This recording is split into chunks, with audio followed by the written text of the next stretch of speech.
अच्छा, सो अब नेट किसके बराबर आएगी? रो नेट लेन डिवाइड बाई ए के।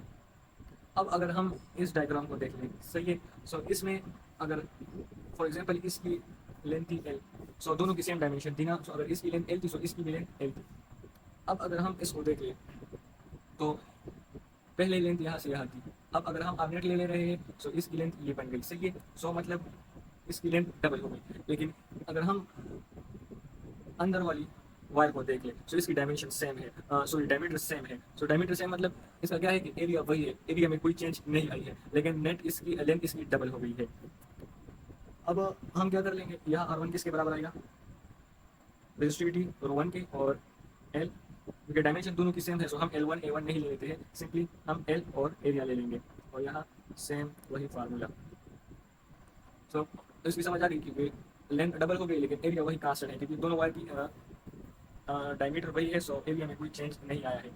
अब हम क्या करेंगे, अब हम इस तरह कर लेते हैं कि यहाँ से rho one plus rho two और एल डिवाइड बाई ए ये दोनों कॉमन ले लेते हैं। L one L divide by A इधर भी है, एल डिवाइड बाई ए इधर भी है। सो ये L divide by A L divide by A ये दोनों कैंसिल हो जाएगी, इक्विटी की दोनों साइड कैंसिलेशन कर लेंगे। अब हमारे पास यूनिट किसके बराबर आ गई? रेजिस्टिविटी, सॉरी इधर टू रह गया था ना, सो इसके साथ टू आएगी और ये यहाँ पर करते हैं rho net rho net two is equal to one plus rho two. अब हम इस टू को यहाँ पर ले आएंगे, सो यहाँ पर ये टू कैंसिल हो जाएगा और रेजिस्टिविटी इक्वल रेजिस्टिविटी किसके बराबर आएगी? Rho one plus rho two divide by two, which is option C.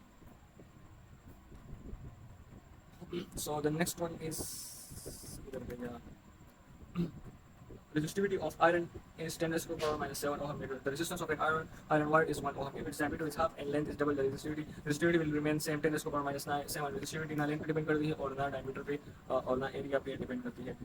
A wire of uniform cross section A has length L and resistance R is cut into two equal pieces. The resistivity of each piece will be, अगर इसी resistor wire को cut करने से length कम हो गई और इसकी resistivity भी कम हो गई, लेकिन इस रेजिस्टिविटी पे कुछ असर नहीं पड़ेगा क्योंकि resistivity is independent of length and area, ये हमेशा कांस्टेंट रहेगी एक वायर की। Resistivity is the property of material provided that temperature सिर्फ ये टेंपरेचर पे डिपेंड करती है। सो लेंथ अगर सेम हो या ना हो इससे कुछ फर्क नहीं पड़ता, या एरिया ओनली टेंपरेचर सेम होनी चाहिए। The resistance of conductor having a length of 1 metre and cross sectional area of 1 square metre is called resistivity, सही है। That's the definition of resistivity. If the value of resistivity is small, then the material is, so material metal होगा क्योंकि metal is a good conductor और वहाँ resistivity resistance कम होती है, resistivity की value भी कम होती है। So wire A has the same length and resistance as wire B. The diameter of A is double that of B. What is the ratio of resistivity of wire A to that of wire B? यहाँ पर resistivity की जगह resistance होना चाहिए था क्योंकि resistivity is independent of length and diameter, लेकिन पता नहीं किस तरह MCQs बना देते हैं, फिर भी पूछ रहे हैं सो फाइंड करते हैं, मसला नहीं है। अब हम हमें गिवन है डायमीटर और हम डायमीटर डबल हुई है और लेंथ सेम है, सो सिंपली डायमीटर के साथ हम रेशो ले लेंगे। अच्छा, हमें पता है कि रेजिस्टेंस बराबर है resistivity length divide by area की। सो रेजिस्टिविटी किसके बराबर आ गई? R A divide by L. Area को हम क्या एरिया किसके बराबर है? पाई आर स्क्वायर के बराबर है और आर की जगह हम क्या लिख सकते हैं? D by two, diameter by two half लिख सकते हैं। सो ये क्या बन जाएगी? D square. सो एरिया की जगह हम सिंपली डी स्क्वायर ले लेंगे, सही है, और लेंथ ये अपनी जगह आ गई। सो अब हम इस इक्वेशन को अगर देख लें, सो रेजिस्टिविटी डायमीटर के साथ क्या रिलेशन है? डायरेक्ट रिलेशन है।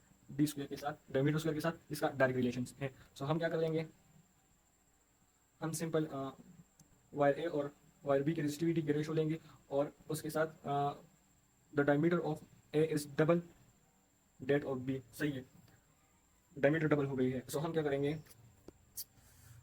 रेजिस्टिविटी ऑफ वायर ए और रेजिस्टिविटी ऑफ वायर बी की रेशो ले लेंगे, सही है।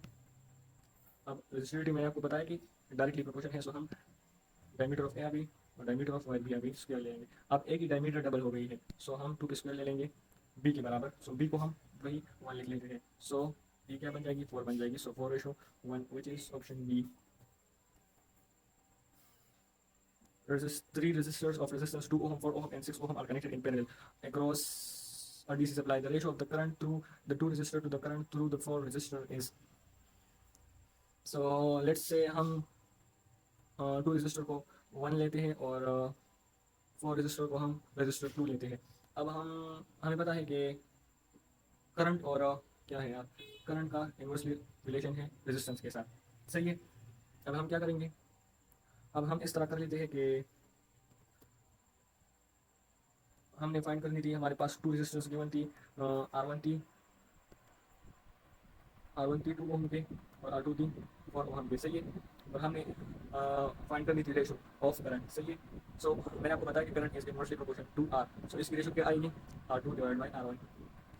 सही है। अब R2 हमारे पास कितनी थी 4 है और R1 कितनी है 2 है। सो 2, सो रेशो क्या आएगी इसकी करंट की 2/1, 2:1। Which of the following pairs have the same unit and dimension? तो रेजिस्टेंस और रेजिस्टिविटी, रेजिस्टेंस की का यूनिट क्या है, ओहम है, और इसका मो है, उसका उलट है क्या कहते हैं, ओहम इनवर्स मो। कंडक्टिविटी और रेजिस्टिविटी ये भी दोनों एक दूसरे के अपोजिट है। So option C is correct. EMF and potential difference दोनों यूनिट क्या है, और conductance, the unit of conductance is, so conductance is the reciprocal of resistance. तो रेजिस्टेंस की यूनिट क्या है, ओहम है। सो ओहम को हम उल्टा किस तरह लिखते हैं, the unit of conductance is, इसको सीमेंस भी कहते हैं, मूवी कहते हैं। So both B and C. The reciprocal of the conductance is called resistance. Conductivity is expressed in a, conductivity को हम किस तरह लिखते हैं, conductivity is the reciprocal of resistivity. और रेजिस्टिविटी का की यूनिट क्या है, ओहम मीटर है। सो हम कंडक्टिविटी की इनवर्स ले लेते हैं, conductivity is the reciprocal of resistivity. So इसकी यूनिट भी इनवर्स हो जाएगी। So ohm per ohm per metre. Next is the two metallic conductor have the same value of resistivity. This conductor can differentiate from the value of temperature coefficient. सही है। Temperature coefficient के जरिए हम differentiation कर सकते हैं। The value of temperature coefficient of resistance depend upon the nature of material and temperature, दोनों पे डिपेंड करती है। So both in the resistance of a coil 100 centigrade is 4.2। If temperature coefficient of resistor is ये, then its resistance is the, so हमें पता है कि resistor at temperature T is equal to resistor at temperature 0 centigrade into 1 plus temperature coefficient into T। ये हमारे पास value है। सो हम इसको इस तरह कैलकुलेट कर सकते हैं कि हमारे पास फॉर्मूला क्या था, R T is equal to R zero 1 plus, तो हम डिफाइन करनी थी रेजिस्टेंस एट 0 सेंटीग्रेड। सो हम इसको इस तरफ ले आते हैं। सही है। 1 प्लस अल्फा 2 1 प्लस, ये क्या बन गया 1 प्लस टेम्परेचर कोफिशिएंट। सही, ये कैंसिल हो जाएगी। So R resistor at 0 centigrade will be equal to R T divide by 1 plus temperature coefficient into temperature. हमारे पास टेम्परेचर 100 सेंटीग्रेड पे रेजिस्टेंस कितनी थी 4.2 और रेजिस्टिविटी हमारे पास 0.004। सो 0.0 ये 4.2 क्या है ना, यस। सो 4.2 इंटू 1 प्लस 0.004 को हम इस तरह लिख सकते हैं 4 × 10 को माइनस 3। और टेम्परेचर हमारे पास कितनी है 100 सेंटीग्रेड। अब 100 को किस तरह 10/2 हम लिख सकते हैं।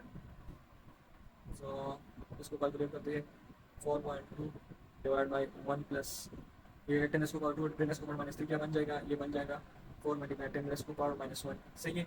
अब हम 4 × 10⁻⁻1 को किस तरह लिख सकते हैं,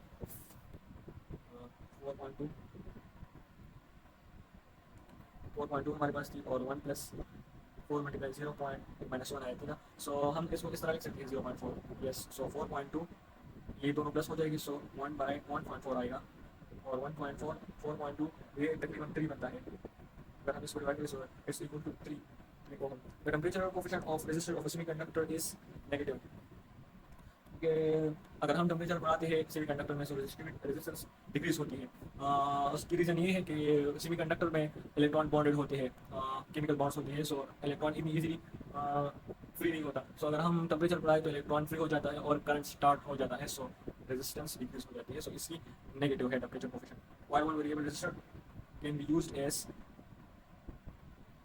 can be used as potential divider and rheostat. So both A and B. Megaacrylate is used for making wire resistant because it has a small temperature coefficient resistance. ये ज़्यादा temperature से इसकी resistance change नहीं होती. High stability and high accuracy resistor are always wire resistor. When connected to 220 volt supply, which of the following cannot be obtained from a potential divider. Obviously potential divider क्या करती है, voltage को divide करती है, ना कि voltage को बढ़ाती है. So 210 भी हम potential divider से ले सकते हैं और 220 भी ले सकते हैं. Obviously input को आउटपुट जिनको इनपुट 220 मिल रही है, सो आउटपुट 230 किस तरह निकालेगा। So 230 can not be obtain. In order to control DC circuit we used rheostat inductor use होता है एसी सर्किट में। सो